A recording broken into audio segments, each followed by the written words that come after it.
네, 안녕하십니까. 정인태 신지식인 TV입니다. 저는 국립한국복지대학교 특임교수를 역임한 정인태입니다. 네, 검찰, 경찰, 언론 비리, 국민은 정의로운 사회에서 살 수 없어. 네, 이 주제로 말씀을 드리겠습니다.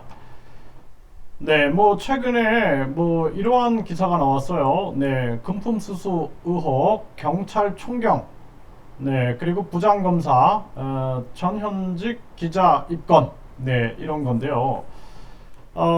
경찰이 수산업자로부터 금품을 받은 의혹을 받고 있는 네, 경찰서 총경.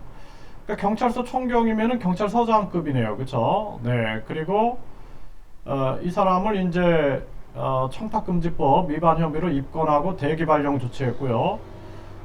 그리고 검사, 부장감사, 그리고 부장검사죠, 부장검사, 그리고 또 조선일보의 논설위원, 종편 채널 앵커 출신 기자 등을 입건했다. 네, 이렇게 얘기가 나오는데요. 사실상 이렇게 금품수수, 경찰, 검사, 기자들이 이렇게 연계가 되면은 이게 막을 수 있는 게 굉장히 어려울 수밖에 없습니다. 네. 용인 경찰 비리, 경기 경찰 간부도 특혜 정황, 이런 기사들 나오죠.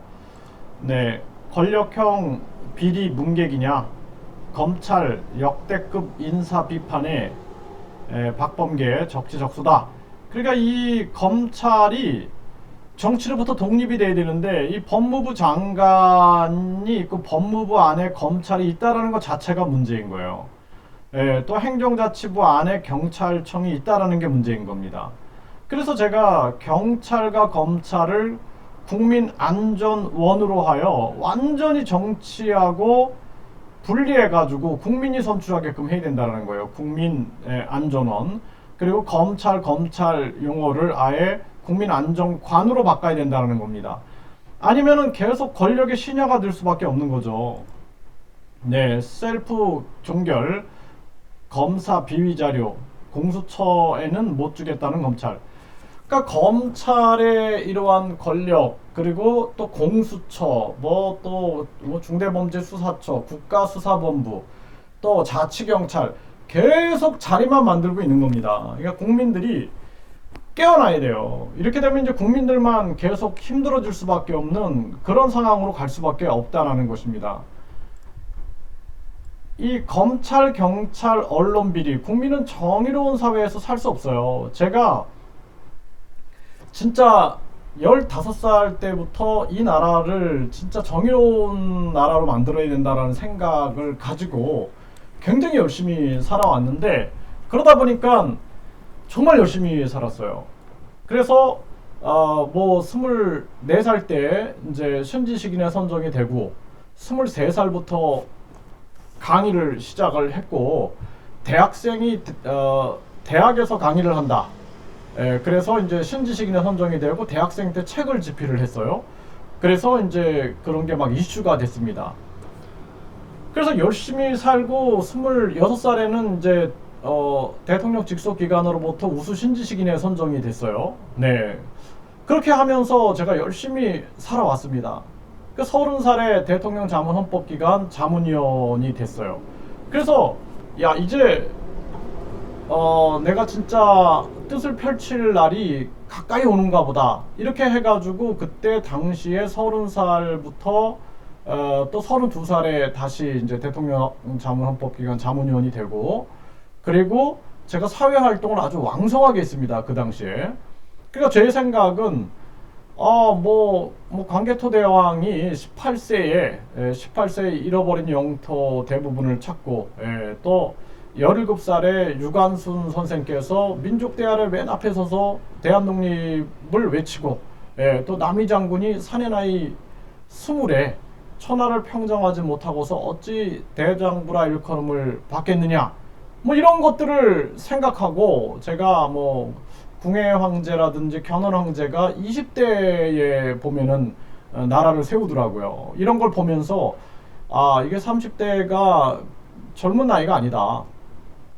이제 본격적으로 정치 활동에 나서야겠다. 그리고 이제 많은 그 정치계 사람들을 만났습니다.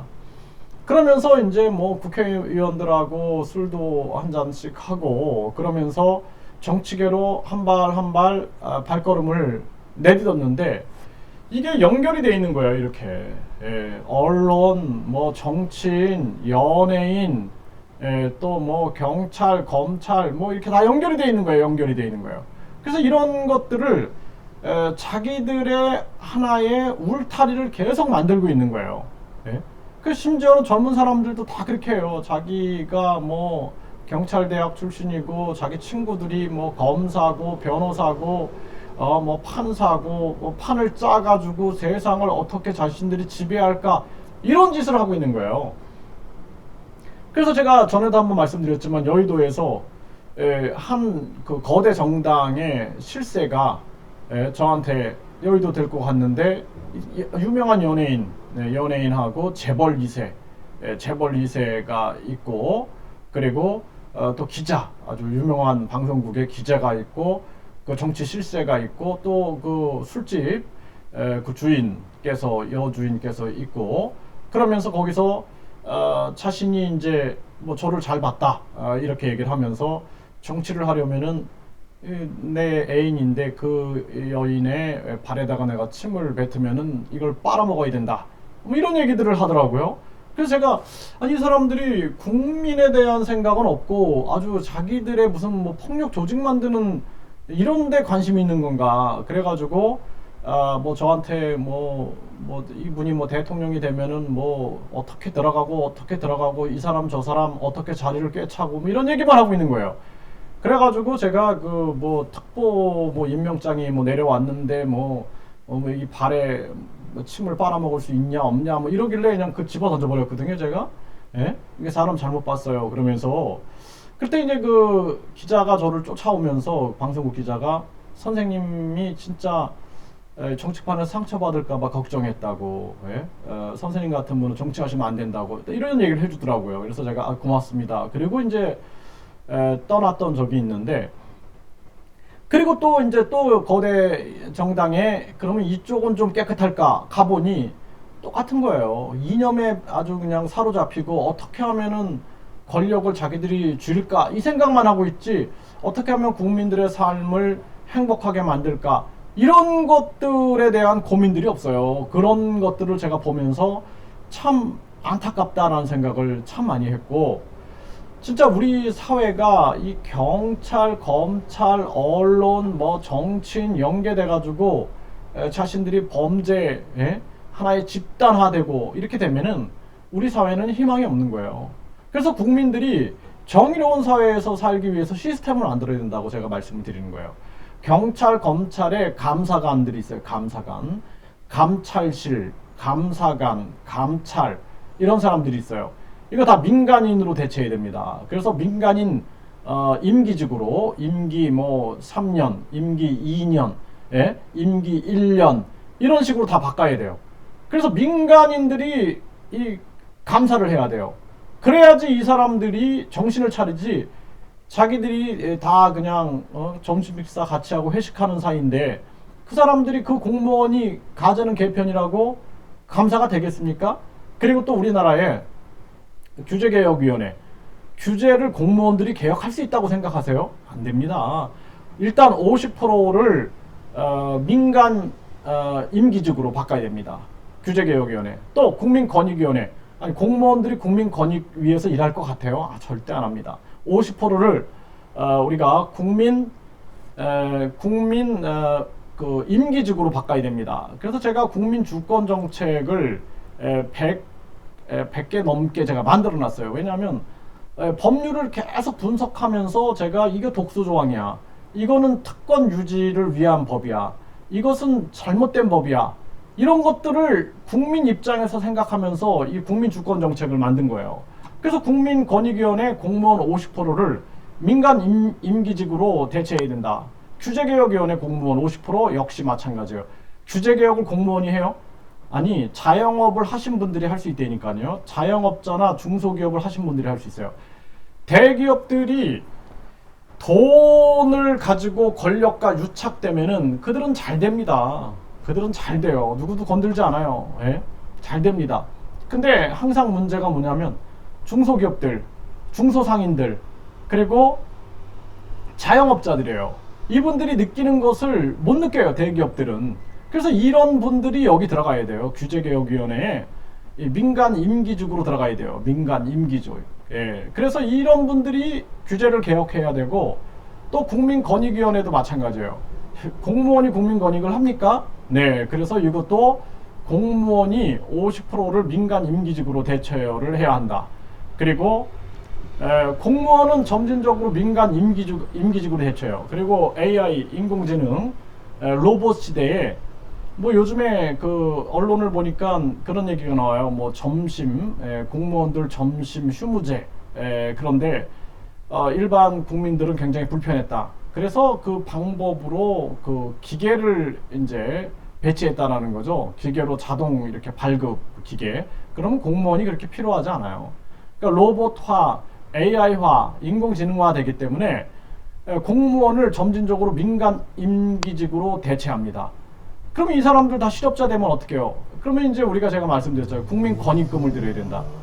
국민권익금 해서 우리 국민들이 이제는 4차 산업혁명에 이제 직장들이 많이 사라져요. 그렇기 때문에 국민권익금, 그래서 국민기업, 국민기관, 그리고 국민기업으로 지정된 다양한 기업 활동들을 통해서 수익금을 국민에게 나눠줘야 돼요. 그렇지 않으면 안 됩니다. 이제 국민 주권 시장 경제를 열어가야 된다라는 거예요. 그리고 감사원 공무원들이 감사합니까? 예? 유착될 수 있는 확률이 높죠. 그래서 감사원도 점진적으로 민간 임기직으로 대체해야 됩니다. 그래서 전 모든 그 감사실, 이 감사실이 유명무실하다 그러면 폐지시켜 버려야 돼요. 예? 그리고 민간 임기직으로 하여서 민간들이 직접 감사하자면 안 된다. 이 공무원 조직을 개혁하지 않고서는 대한민국 변화가 없어요. 경찰, 검찰 통합해서 국민안전원장은 국민이 뽑는다. 국민이 해임한다. 네, 그래서 그렇게 만들고, 그리고 이 경찰, 검찰 명칭도 국민안전관으로 바꾼다. 국민의 나라를 바꾸는 거예요. 국민의 나라. 그래서 제가 어제는 대통령이라는 뭐 대통치자 이런 의미인데, 그 대통치자라는 의미를 바꾸자. 국민대표. 그래서 우리가 국민대표님이라고 불러요. 국민대표님. 그래야지 국민을 두려워합니다. 그래서 이렇게 바꿔야 된다라는 것입니다. 그래서 제가 얘기하는 거예요. 대통령 되는 게 중요하지 않다. 대통령만 바뀌면 국민의 삶은 또 힘들어져요. 네, 저 집단 이기주의와 저 이익 집단들을 우리가 혁신할 수 있는 시스템을 만들지 않으면은 우리 국민들은 계속 힘들다라는 거예요. 그렇기 때문에 국민 주권 정책으로 우리나라를 시스템화해야 된다. 그래서 국민이 깨어나야 한다. 제가 항상 말씀을 드리는 겁니다. 이게 생활 정치인 거예요. 이게 생활 정치. 그러니까 저는 정치인은 아니지만 저는 생활 정치인이에요. 생활 정치인. 생활 속에서 느낀 것들을 개혁해 나가는 생활 정치인입니다. 그리고 이 대한민국의 시스템을 국민 주권 시스템으로 바꿔야 된다는 거예요. 이걸 끊임없이 주장하고 있는 것입니다.